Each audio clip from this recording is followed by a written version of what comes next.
I had the really cool opportunity to speak with a member of the U.S. Special Forces at a charity dinner. Really interesting guy. He's a combat veteran, been on the most amazing mission. Things are truly unbelievable, but I believed every word, obviously. And at the table, somebody asked. It was one of those questions that's so annoying because you know that they rehearsed it in their head and they were just trying to sound, I don't know what, sycophantic or pandering or patriotic, but they were like, what is it that makes you guys the best in the world? And this guy turns around and he goes, well, that's easy. We don't fight fair. And it was a jarring response to everybody at the table. And we're like, dude, what do you mean? And he's like, we stack the odds at every turn. Like, that's what you do in warfare. You don't fight fair. So, if I think there's 3 guys in this house that we need to go clear, I'm going to bring 30. And then I'm going to throw flashbangs in there first, and if I don't have to go in, I'm just going to, carpet bomb the thing. Like, it was such an amazing lesson for me because, we're taught this mythos of the honorable duel. But when you really get down to brass tacks, that's not the way to win. The way is to win is to stack the odds in your favor at every possible turn. And to hear him describe, some of those examples, which were pretty, I did, I think, a pretty good job of offering the scale at which he was speaking. That's what they did. They want 100 to 1 odds every single time. And if they can't get them, then they just don't fight. And I thought that I really appreciated the candor. So I've been thinking about that from an entrepreneurial perspective. You shouldn't fight fair either. You should not fight fair. Now, I'm not saying do things that are dirty or unethical, right? Like, we're all on the same page. You should still be, truthful and honorable and integrous. But that doesn't mean that you fight fair. You can still stack the odds. So here are the 5 most important unfair advantages you can give yourself. The first one is my favorite, and I think it's the most important. And if you do nothing else, I think this is the thing that you should spend the most time trying to cultivate a habit in. It's reading. Reading is the greatest advantage. Make it your go-to pastime. Drink books. You have to think about the most capable minds in history have documented their life's work and just handed it to you on a silver platter for a literal pittance. And you have to be intentional about what you read.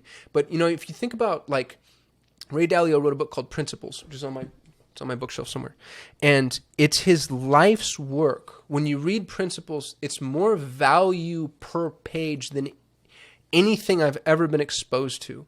So here's the most successful investor of all time, distilling down everything he's ever learned over the course of 40, 50 years and giving it to you for $20. And you can consume that book, I bet you, in about 15 hours, which is a long time for a book, by the way. Most books can be read in about 4 to 5 hours. And that's one example of 100 million. And by the way, like, some of the people that I think, Ray Dalio is a billionaire. And there are multiple billionaires that have written books. Peter Thiel's 0 to 1, phenomenal book, really, really accessible concept. But it's decades of learning that you can have in a couple of hours and $20. I love the George R. Martin quote, "Readers live 1,000 lives, a non-reader only lives one." It puts you in a position of capitalize, like truly standing on the shoulders of greats. And then if you want to go back, like Marcus Aurelius wrote a book. Plato wrote books. Socrates had books written about him, and we're not entirely sure that that's actually any of the stuff that he said or if it was just people trying to push their own narratives. But still, it's worth exposing yourself to, right? Reading, I think, is the ultimate unfair advantage. There's a gentleman named Jeff Hoffman who I got to meet at an event. He's one of the co-founders of Priceline. And he told me this story about info sponging. He said that he exposes himself to information that he'd never otherwise be exposed to. So he's at an airport, and he goes and he buys a magazine meant for Latin women. So Latina magazine, whatever. And the gal behind the counter didn't even want to sell it to him. She's like, "Sir, do you know what this is?" And you grab the wrong thing. He's like, "No, I just continue, please."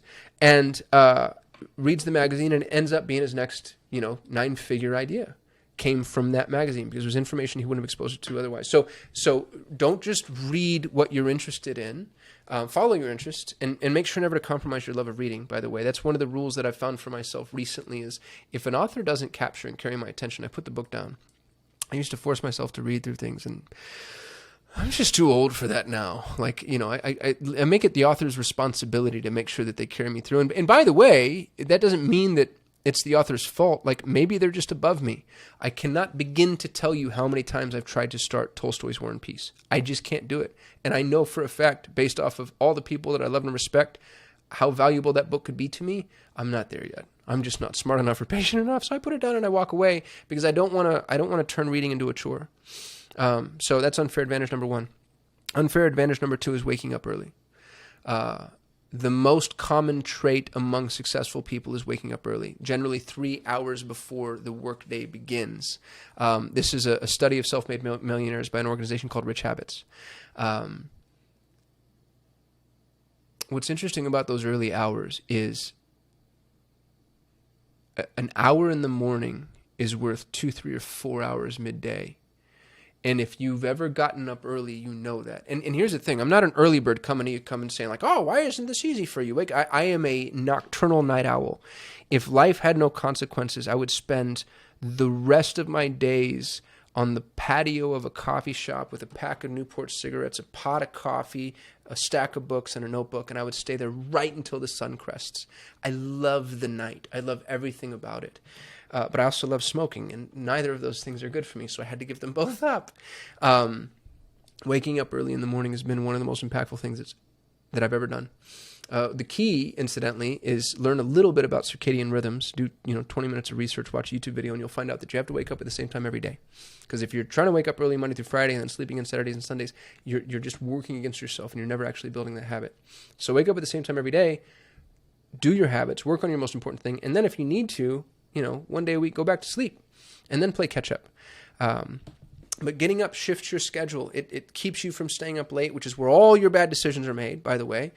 You get to get up before anybody else. You have a head start on the world. There's nobody drawing down on your time. And all the studies that have ever been done show that you're more productive, you're more awake, you're more alert, you're more capable, you're more creative in the morning.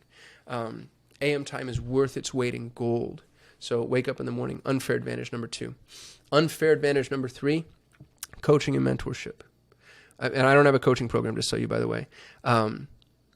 There's very little in life that I would have if it wasn't for the people that have guided me along the way. And coaching and mentorship, they're the same thing in my mind. Just you pay for one and you don't the other. So if you can find a mentor, find a mentor. If you can't, go hire a coach and lean into them hard. And find a coach that's done the thing that you want to do. I wouldn't get a fat personal trainer. I wouldn't get a poor financial planner, right? And that's not to say I'm not trying to fat shame anybody or poor shame anybody, but you're not where I want to be. That sounds obvious, but where people go astray and where I've gone astray in the past is I started working with a coach who was helping me with, let's say mindset, entrepreneurial mindset. And then that bled into relationships. And, I'm working with this person and I realize you have a horrible marriage. Like I don't want what you have. So I'm not taking any of your relationship advice. You do great from an entrepreneurial perspective, but you have the exact wrong paradigm. So you wouldn't hire a Sherpa who's never been up the mountain. Find the guide who's been where you want to go, and then pay them to get there. And mentors, by the way, are more accessible than you think. There are massively successful people. Every successful person I've ever met, with maybe 2 exceptions, wants other people to be successful, is actually dying to share what they know. But you have to earn it. You can't just show up and be like, mentor me, I'm yours, right? Like they need to know that you're going to put in the time and you're going to make it easy on them and you're going to be receptive because they're not going to waste their time. Successful people don't waste their time, obviously. Number 4 is masterminds. I do have a mastermind to sell you, by the way. You can go to drivenmastermind.com. Jim Rohn has a famous quote, you're the average of the 5 people you spend the most time with. This has been as true in my life as anything else, and I see it constantly playing out in the lives of others, sometimes to their disadvantage. Sometimes I see buddies and they're stuck in ruts, and they don't realize, like, you're not stuck in a rut, you hang out with the ruts. And if you weren't hanging out with those people, and I'm not trying to sound like an elitist, you have to hang out with the people you want to be like. You have to. You want to be successful? Hang out with successful people. If there are things that you don't like about yourself, look at your circle. Are you negative? Do you drink too much? Do you smoke too much? Do you stay out late? Bet money the four other people that you hang out with, your 5-person social group, probably does all of those things. So if you want the fast track to improving your circle, go join a mastermind. You don't have to join mine. Join one, though. There's so many good ones. Shout out to Joe Polish, by the way. Genius Network, one of the best. He started the modern day mastermind. If you're looking for an amazing mastermind, check out Joe Polish's Genius Network. Giovanni Marcinko has the Archangel Mastermind. He's up in Toronto. Steve Sims and Henry Sims are starting a mastermind. They've got their speakeasy events. Now I'm afraid I'm going to forget friends. Justin Donald has a mastermind for investing. John Vroman has a mastermind for dads, front row dads. Y'all, there are so many unbelievably powerful groups of people that you can just pay to play. And here's the thing, masterminds can be a little overwhelming and intimidating. They should be. If you're not overwhelmed and you're not intimidated, you're in the wrong damn mastermind. You want to be the dumbest, poorest human in your circle. And everybody's going to drag you up, which is great. Unfair advantage number 5, exercise and nutrition. And I know you saw this one coming, by the way. Like, it was just a countdown to, I bet she's going to talk about nutrition. But it's a cliche for a reason. It's obvious for a reason. If you're not properly energized, you're always going to be a step behind. You don't need to do Ironmans and triathlons, right? But you need to make sure that you have the energy necessary in order to execute on your goals, or on the tasks that will bring you closer to your goals. So, drink a smoothie and go for a jog. It's unbelievable the impact those types of things make. And what I'd love to know from you, those are my 5 unfair advantages. Don't fight fair. Take it from the Navy SEAL. Don't fight fair. How do you stack the odds in your favor? What are your unfair advantages? What are the things that only you know? I heard meditation from one person recently. Ray Dalio talks about that too, which really, really shocked me. I just never thought that would be like, the hardcore hedge fund guy who's like, oh yeah, transcendental meditation. But I want to know yours. What are your unfair advantages? What are the things that set you far ahead of other people? And I want to know yours so I can integrate them. Hit me up in the comments, and I'll see you tomorrow.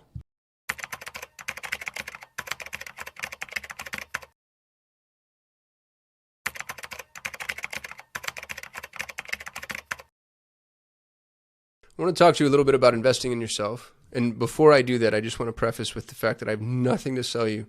I say that because anytime anybody says, you need to learn to invest in yourself, it's always followed by, and I have this course. I'm this coach. You can do this thing. Join my membership. Give me money. I mean it in the real way. I had